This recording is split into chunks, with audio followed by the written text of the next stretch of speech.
We all have a story, and at times we feel we're walking it out alone. Let's pause and think. Join us for honest conversations about adoption and parenting as we lament, encourage, give hope, and explore our true identity and worth in Christ.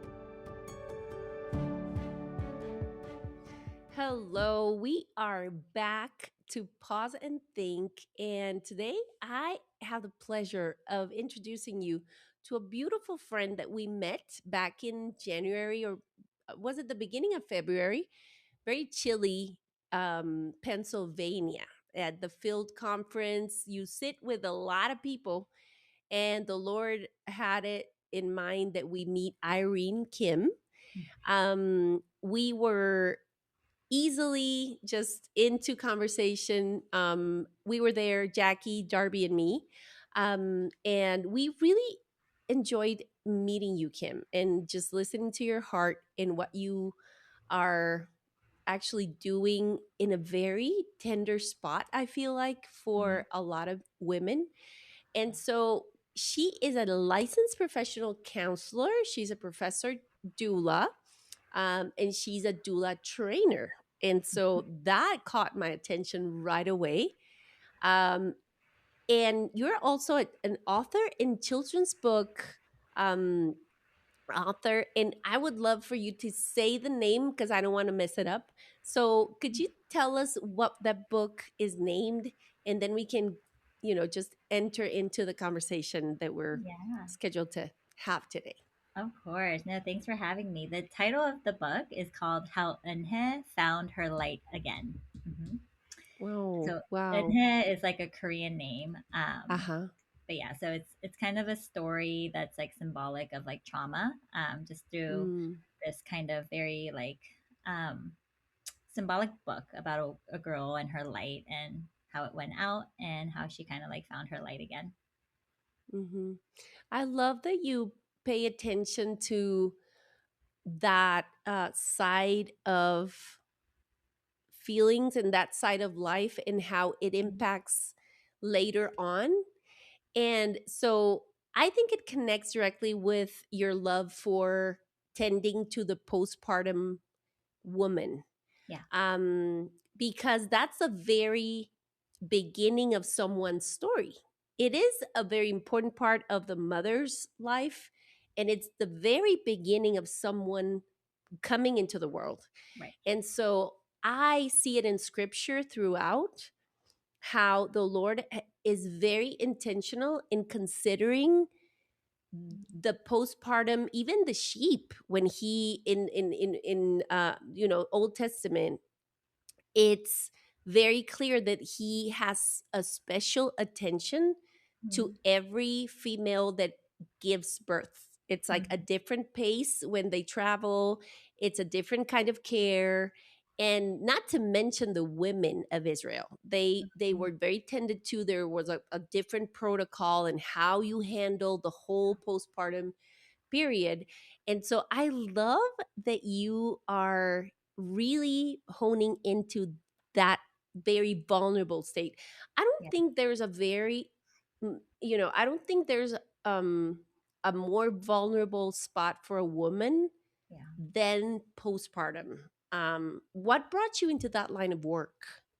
Yeah, I think you're absolutely right. It is a very vulnerable time. I think it first started when I was pregnant with my first baby, and I was the first one out of all my friends to have a baby. So to go through pregnancy and birth and postpartum, I did not know what I was getting myself into, and thankfully, I just happened to come across like the right teacher, the right doula, the right supports. Just really organically came into my life, and it made my whole birthing experience, postpartum experience really great. Like it was beautiful. But then I had a lot of friends who did not have the education about it, the preparation, or the supports. And I saw how detrimental that could be, even quite traumatic, Mhm. emotionally, mentally, even physically, when you don't have the right supports or guidance. And so very quickly I saw that having that kind of support isn't just a luxury, it's like an absolute need, right? Like you Yes. said, such a vulnerable time. You're Mm-hmm. vulnerable to so many things, like again, emotionally and physically, mentally. And so I really see myself as a very protective person in the room. Yes, Mm-hmm. I'm trying to make your experience as beautiful and as comfortable as possible, but mainly in my head, I am looking out for the safety of my moms and their babies, their families, as I'm doing the work of supporting them. Hmm. What do Hmm. you think the most common misconception when it Hmm. comes to, you know, like giving birth and postpartum in general is? Yeah. Yeah. I think a lot of times birth and postpartum is like glamorized, right? You see all the Mm, beautiful pictures, just like, that's what we feel good about posting, right? All the cute pictures when we're at our best, put on some makeup, all of that. But I would say the biggest misconception for postpartum, especially, is that it is just a physical recovery from like a medical event, mm, kind of like maybe healing from a broken leg or a surgery, right? We're taught to kind of, take a little time, but then we should kind of bounce right back to our old self. But the truth is, there is really kind of no back you're going to, because you have completely transformed into another kind of person.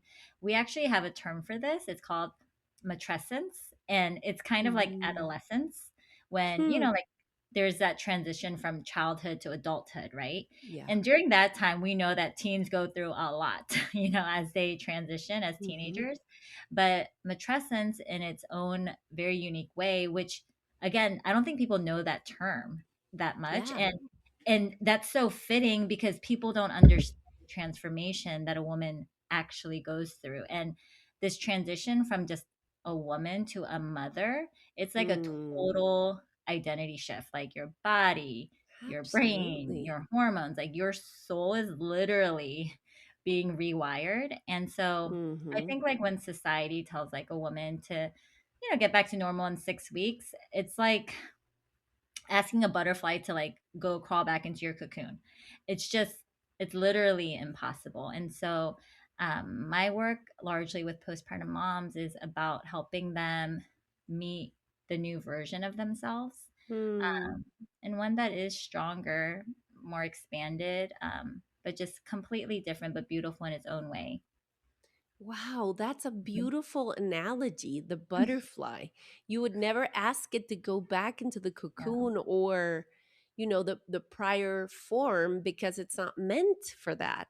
no. Um, So, could you give us like a broad picture of what happens to a woman's body? And it's interconnected. I mean, I don't want to separate it at all. But Yeah. the fact that it happens to your body, in your body, has a direct impact on your mental health and even spiritually. Like Hmm. all of it shifts. Yeah, absolutely. I think that if we could like physically see with our eyes Hmm. what is happening inside of a postpartum body, we would just be in awe of it every single day.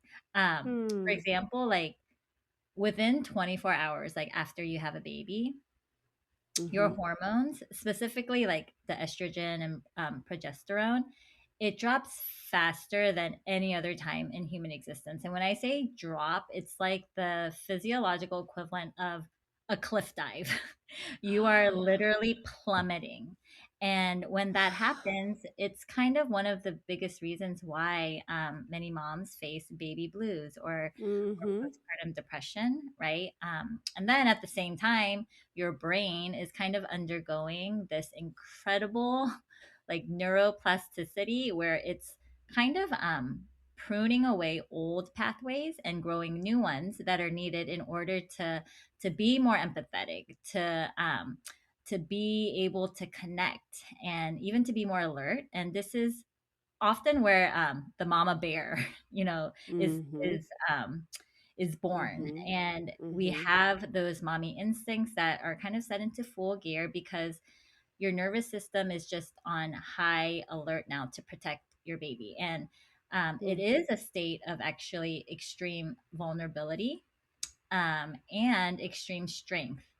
existing kind of in the same at the same time. And so um, I think on the outside, it can kind of look like a deficit because we might not be able to do other things as Mm-hmm. well as we did before, but it's not a deficit. It's actually your body um, almost sacrificing like its own Mm. resources to ensure the survival of like the next generation, like your child. And so that in and of itself, like everything that's happening, I really believe deserves like a holy reverence, right? Oh my goodness. Yeah. Absolutely. Mhm. Absolutely. I really wish more women took time Mm. to reflect on everything you just said and dive deeper into the Yeah. miracle that Yeah. takes place not only in birth, but these, Right. days and weeks prior, even months. Like Hmm. people, like what you say, we've narrowed it down to weeks, 6 weeks. Right. I don't know Hmm. why, because the Bible doesn't speak of weeks, it speaks of months. And even Hmm. when you see, Anna, I don't know the term in English. My first language is Spanish, so I don't remember the word in English, but the ceremony in which the child would be, stop breastfeeding. It's Mm. not our modern age idea Yeah. of 6 months or a year or a toddler. It would be way, beyond that. And Right. so to speak of time in our modern ages is different. And even in cultures, like I hear you speak, and of course, in the United States, it's handled way differently. And for us, as in Latin America, we Hmm. see American moms be at the supermarket with a very tiny newborn. And Yeah. we're like, oh my goodness, they're out, out in the Yeah. world doing errands with their newborn. And you're supposed to be at home and, eating loads of, soup and Mhm. really, being nesting with your baby. So there's the culture factor in there. Yeah. But I really appreciate the fact that when you stop and reflect on what really is happening, Hmm. you may be more graceful toward Hmm. yourself. Yeah. And maybe as a community, we can give new moms a lot more support and grace in that sense. Yeah. Absolutely. It's not talked about enough. So I think there is like an unspoken expectation to be Uh-huh. Yeah. operating at a very different level than what we should be doing, like what you Mm-hmm. just said. Yeah. Exactly. And many people really focus on the baby. And of course, that's like a sweet, even, when it's Hmm. the first grandchild and whatnot, you want people to love your baby. But I think supporting a postpartum family Yeah. involves way more than the baby. And the Yeah. mom needs to be, supported in a very sweet, intentional way for her to be in her strongest, posture to take Right. care of this baby, right? So, Absolutely. um, what do you think the role of community is here? Mm. Yeah. I think it's exactly what you just said. It's like we have to stop just asking, how's the baby doing? And start asking, like, how's the mother? Actually, when I had my first baby, it was like a 40-hour birth, and I Mm. pushed for the last 4 hours. And Oh, he ended up being a 10-pound baby. And oh it my was hard, so hard. And, this was like the first grandchild. So my whole family, all the families out in the waiting room, like just waiting. They're like chomping at the bits to come in and like meet the baby, right? And so, sure enough, there was no boundaries. Like everyone, as soon as they knew the baby was out, they like came rushing into the labor and delivery room where I'm Oh still like, no. I'm just recovering. Like I Oh. literally minutes ago just pushed this baby out. And most everyone went to the baby, right? And was like, Mm. how's the baby? But my dad, he couldn't Hmm. even look at the baby. he came over to me Mm. and he saw like my state, the state that I was in, and he just like cried and he just held Mm. me, and he couldn't even look at that baby the first day. Oh, Like he was just, and he said he was even angry that no one was like with me and everyone was at the oh, baby. Like he was mad. Like he was wow. upset, and he left after he saw me. He couldn't even look at the baby. But then the next day he saw that I was like, better, and he is in love with my child. Like that's like his first love. Like he Of forgot about me course. after that. But like that meant so much to me, because I didn't even think Yes. about that. I just assumed people to like dote on the Yes. baby, right? But he like came to me and he just made sure that Mm. he needed to make sure I was okay. And like I said, I had lots of support. So people really were taking care of Mm. um both me, and by taking care Yeah. of me, taking care of the baby. Yeah. Yeah, you make me remember a very like a very sensory alive memory in me. Mm, My family came in, of course, in Guatemala. The baby, I mean, you deliver the baby, and usually, yes, they put the baby on your chest and whatnot, but then the next few minutes they take care of him or her at the nursery, and they wash and they clothe them and whatnot. And so they're there, and the mm-hmm. doctors come in and take care of them, but you are taken elsewhere to your room. And Right. so my in-laws and my parents and my sisters come in, and I do remember the very sweet Mm, posture of everyone around me, but my mom mm. kissed my forehead. Oh. Now when I tell you I was in pain because Mm, my delivery involved very little anesthesia, there wasn't much time, and mm-hmm. so everything was very tender, and I Mm, delivered in, in a natural birth. I was very in pain.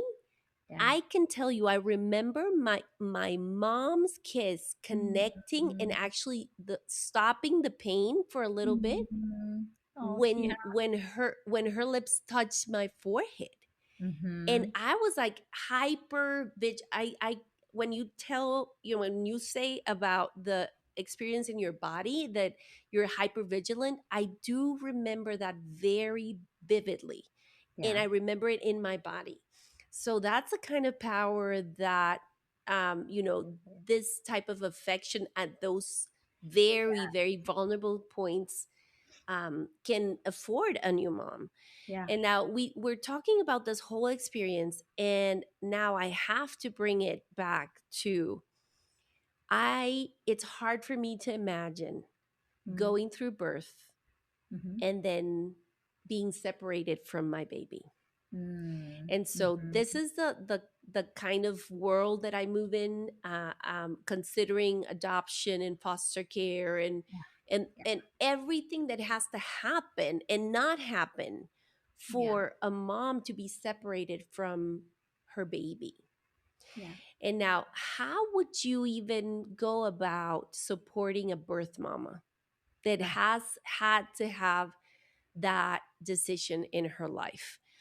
Yeah. Um, Now, Ooh. thinking she has somebody, because Yeah. most birth moms are actually separating from their babies because they don't have support.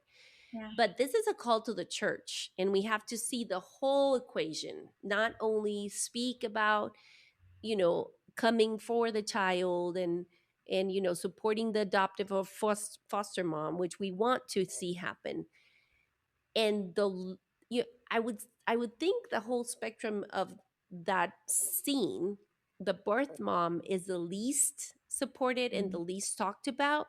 Mm. Mhm. So I think we need to touch on that point. How would you even go about this? Yeah. I think I want to start by first speaking about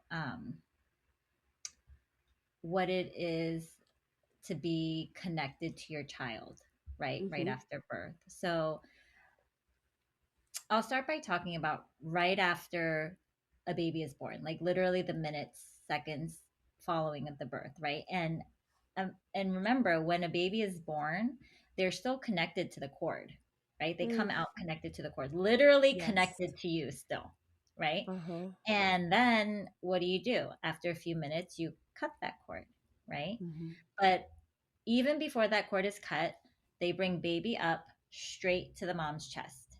Mm-hmm. And we always take mom's gown off during this point because we want baby and mom to be skin to skin, right? As connected as you can be. We put a blanket Mm-hmm. on both of you, right? But baby and mom are skin to skin. And we call that first hour after birth the golden hour. And I tell Mm. all my moms, this is your uninterrupted skin to Mm. skin time immediately following birth. And it is a biological requirement, uninterrupted. And of course, it does not, should not, and cannot end there. It's just the first hour, but that's just the beginning, right? Um, in the birth world, we use this term, it's a Swahili term, and it's called mama toto. Mm-hmm. And it literally means mother baby, and Mm. it means mother baby as in a unit. Um, Mm. this is kind of like the fourth trimester. You know, the pregnancy is broken up into three trimesters, right? But when the baby is born, like those 3 or so months right after birth, it's the fourth trimester. And even though the baby is Oh. now outside the womb, it is still absolutely connected and interdependent with Hmm. mom. And it's this understanding that the mom and Mm. baby are not two separate entities. It's almost like still a single symbiotic unit. And just like you shared in the womb, one blood supply, one rhythm, one Mm-hmm. breath, right? Everything was connected. For a long time after birth, you still have this interdependence on each other. Mm-hmm. And so when you separate them, we Mm. aren't just moving two separate people apart. It's like breaking a biological circuit that they Mm. share. And so you see that in adoption circles, right, there is actually a very real wound Mm-hmm. that occurs.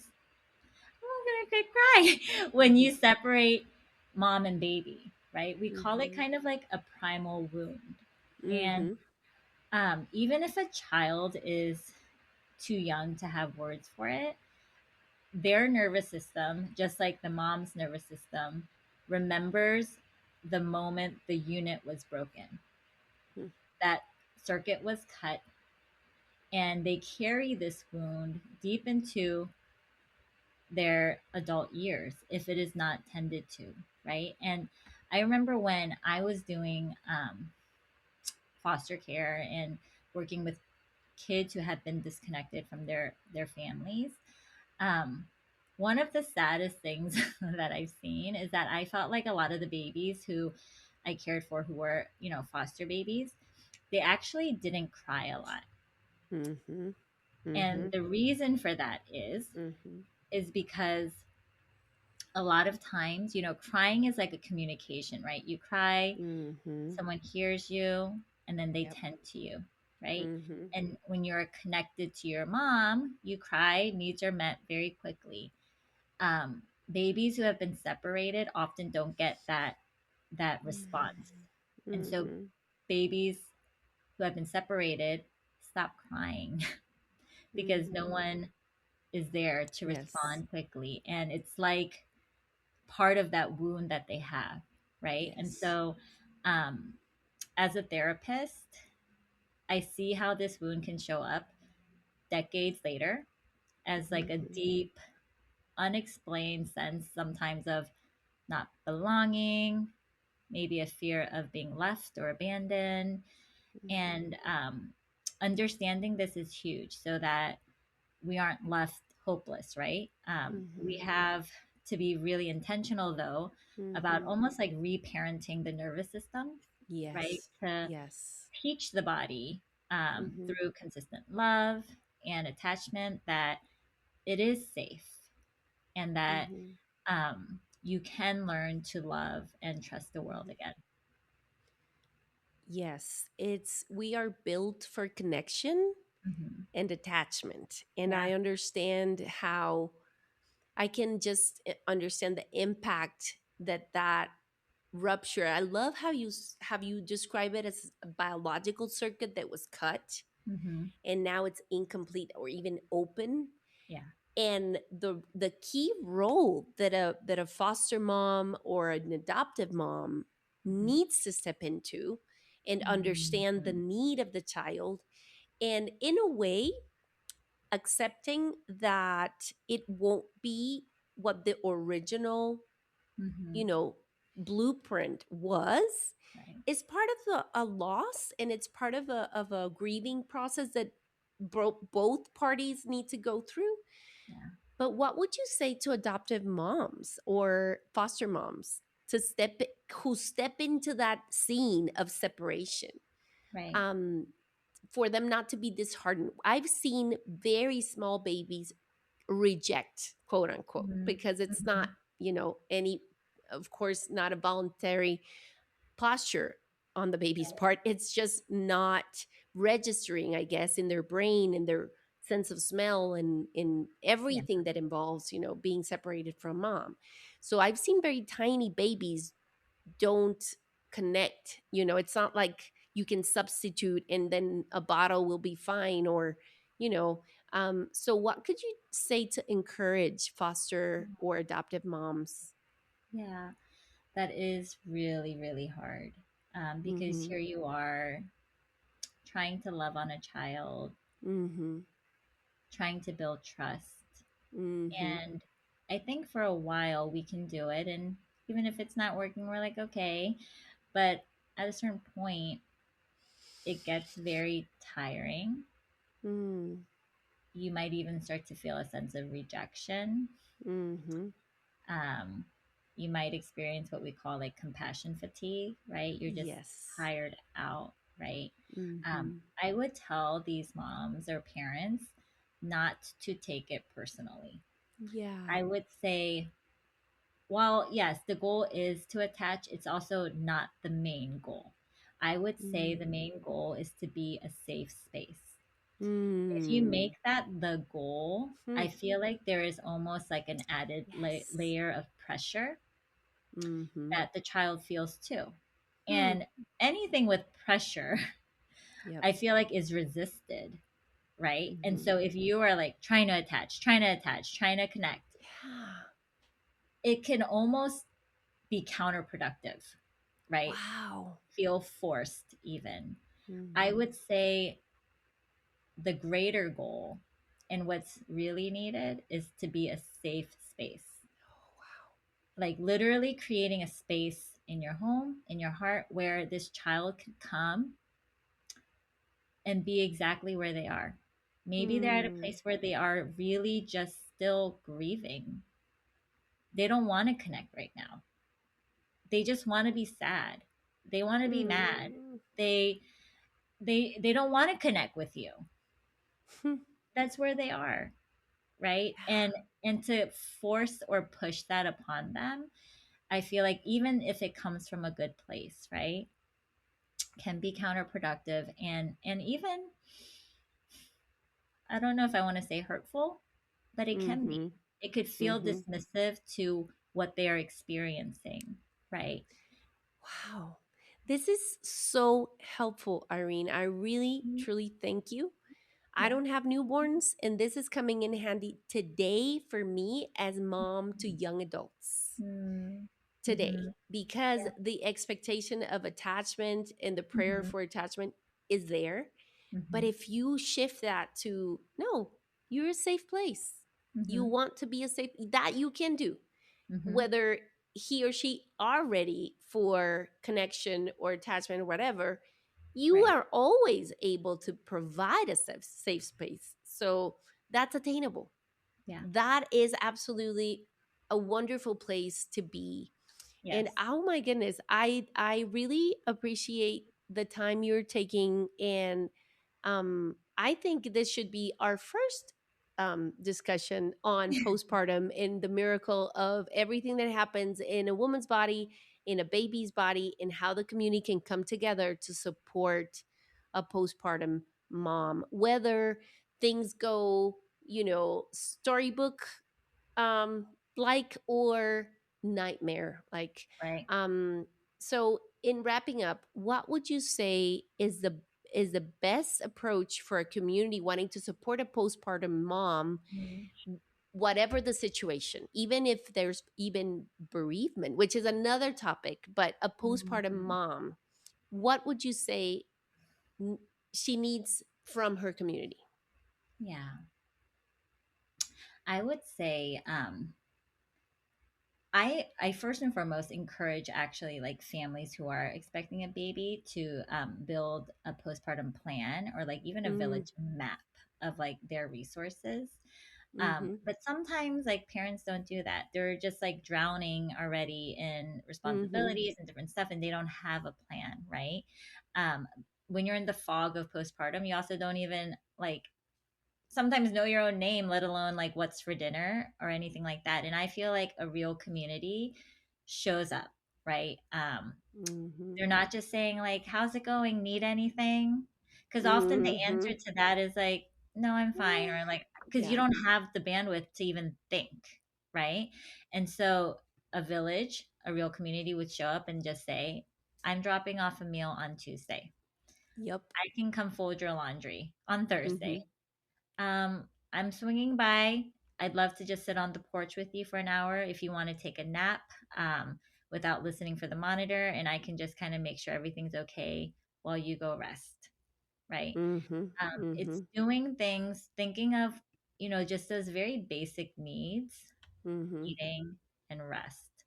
How can we do things? How can we step in to protect those things for a mom who is in that postpartum period, who is bonding with baby and has Mm-hmm. very little bandwidth for those basic things Yes. sometimes. Yes. Yeah. That's a wonderful, wonderful insight and tip that we can apply today. And we in Latin America, I think we all know at least one mom about to give Mhm. birth.